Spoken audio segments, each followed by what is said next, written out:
The cosmos is all that is, or ever was, or ever will be.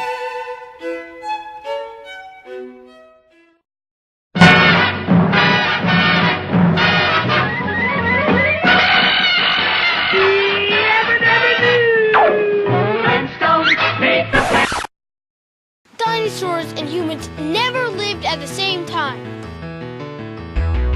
Anybody who's been shown the facts and still believes the world is less than 10,000 years old, there's got to be something wrong with them.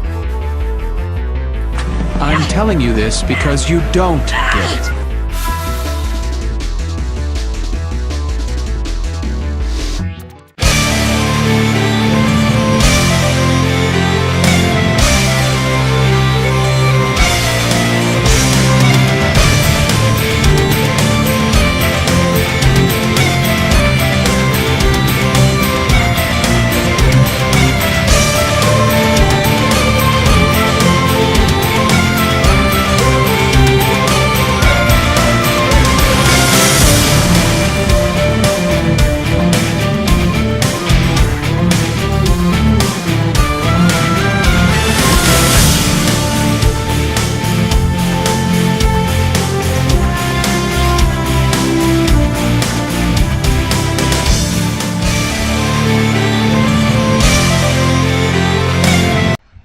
Now, despite what I accidentally implied when I said I'd do everything in my power to expose Ray, I don't mean I'm only going to talk about Ray blocking me, because I would actually be bitching.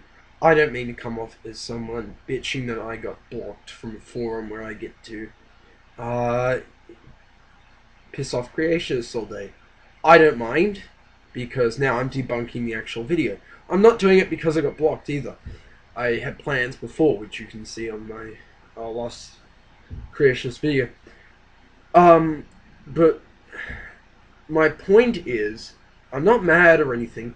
I'm just amazed that someone like Ray, who makes millions of dollars, would censor someone like me, a complete layperson, who's just correcting some people that are wrong. I wasn't being abusive or anything. But knowing Ray, he probably blocked me because I didn't capitalize God or he when I'm referring to God. Perfectly understandable, Ray.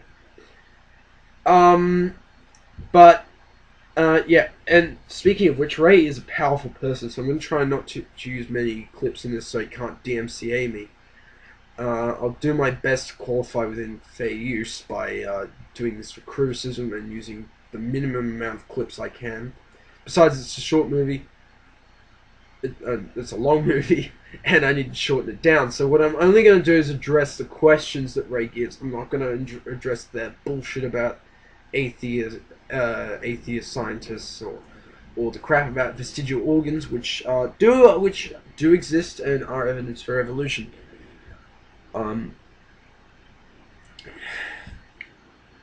But more on that another time, because that's just a red herring that Ray makes to make his video longer and to piss me off.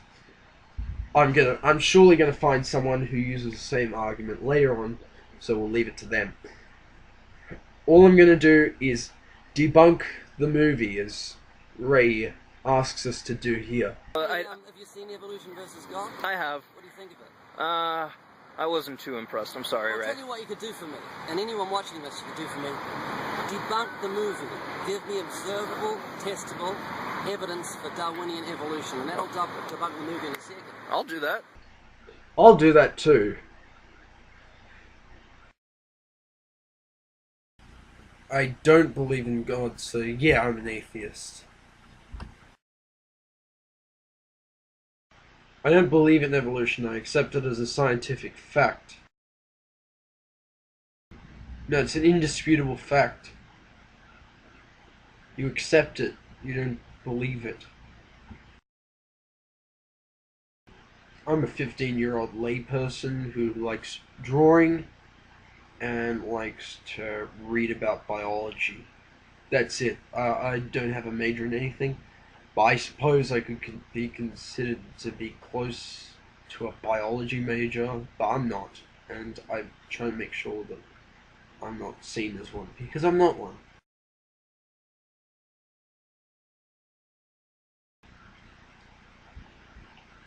Yes, I could.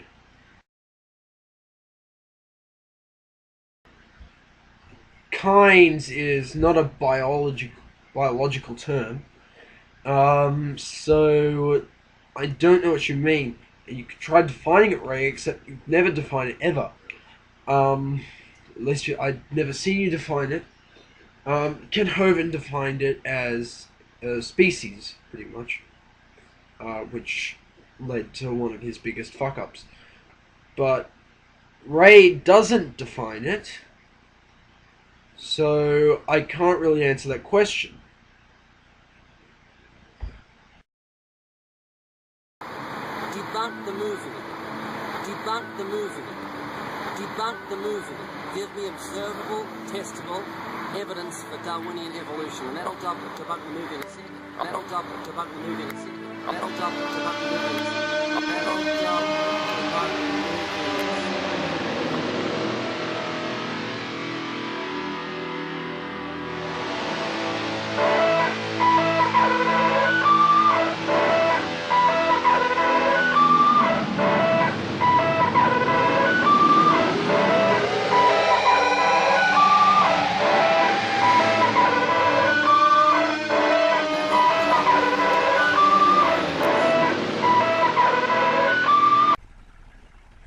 Especially at the end.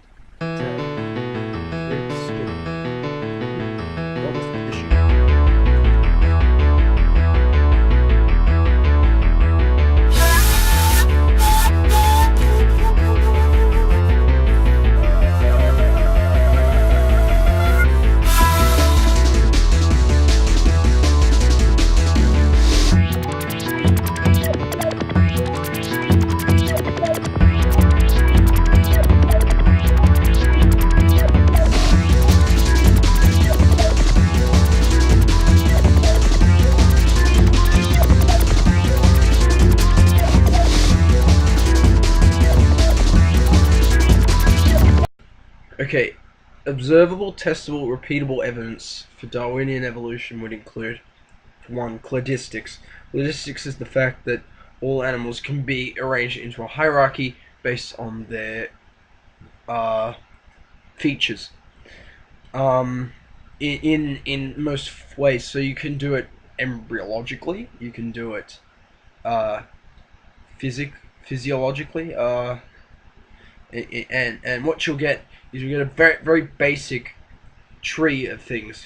I think Aaron Ra once pointed out that you get dogs in the wrong genuses because cladistics isn't perfect, phylogeny is.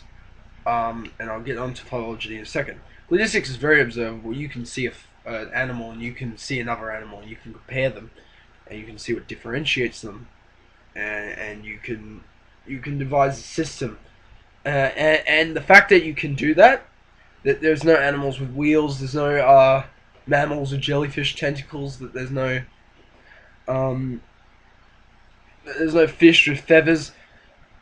That is pretty good evidence for evolution, unless you want to be and you could say the common designer argument, but wouldn't the common designer argument make animals perfect and all that? So if you try to say, oh, God made the hierarchy, then you're just giving an unfalsifiable argument. I can't prove that wrong.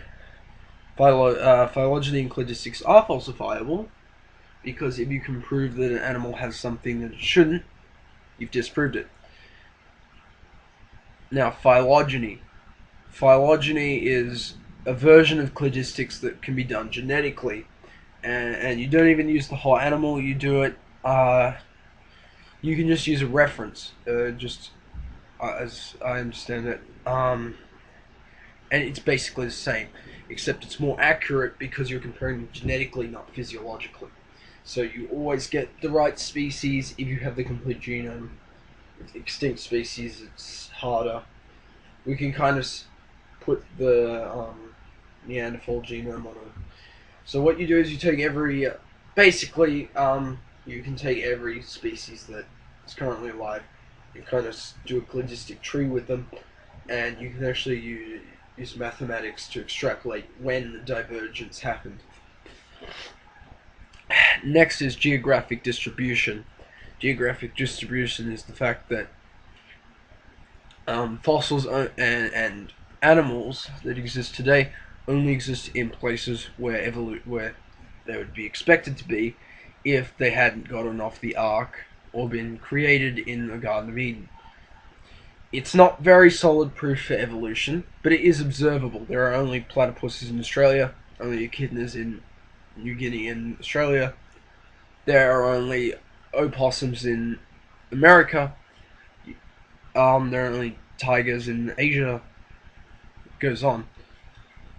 And what you can do is you can trace the evolutionary change as a migration path, and you can see that these things evolved as they moved around, and all that. You can look it up in greater detail. I'm not very good at explaining geographical distribution because it's very confusing to me. But I have a good idea of what it says and what it predicts and why it works as proof for Darwinian evolution. Then you got observed instances of speciation. This is the fourth one if you don't count cladistics and phylogeny as the same. So I think I refuted it like 3 minutes ago. Anyway,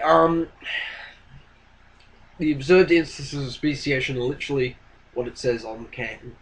It's any it's observable but it's not necessarily testable or repeatable unless you do it in the laboratory. Then it becomes testable and repeatable.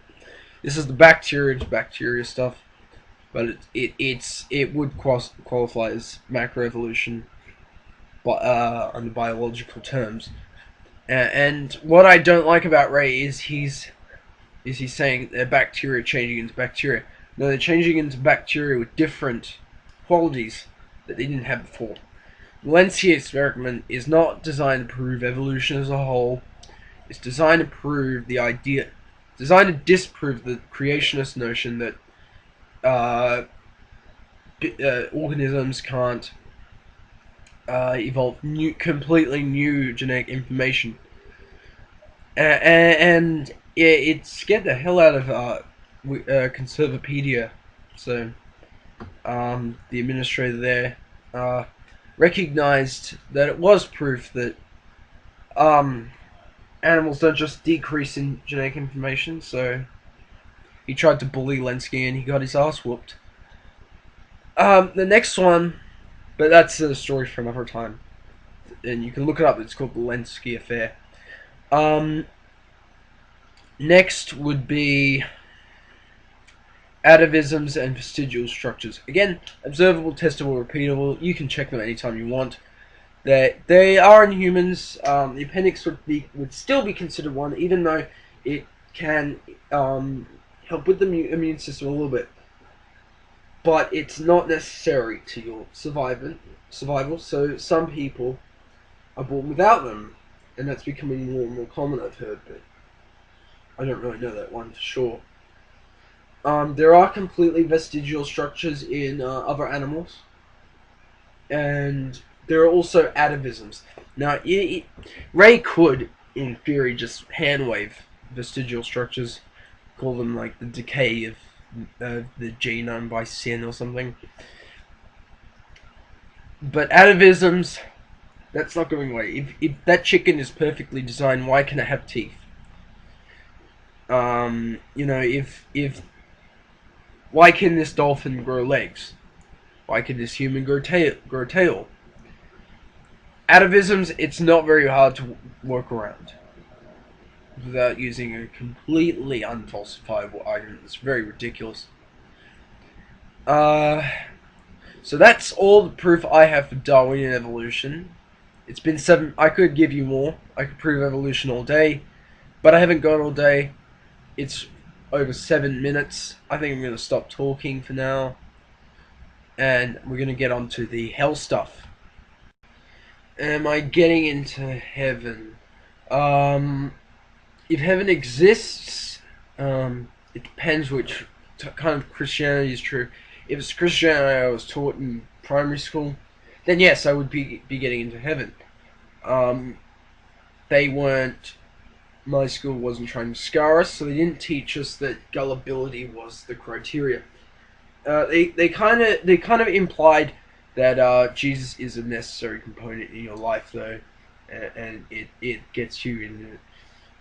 It does help, but they never said no Jesus, no heaven, buddy. So I do commend my school for that. Is commend the right word? Am I a good person? I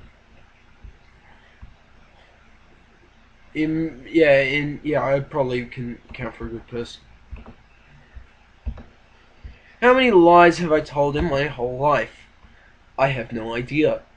It is innumerable, and it's a loaded question that Ray likes to ask people, knowing that he'll always get, I don't know, lots as an answer. What do you call someone who tells lies? A normal human being. If they lie lots more than a normal person, they're a liar. Have I ever stolen anything? Not while I was aware of it. Have I ever used God's name in vain? No. Yahweh and Jehovah don't make good swear words. If you want to count Jesus, I suppose so. But it's not like Jesus actually did exist. He's a adaptation of previous mythology.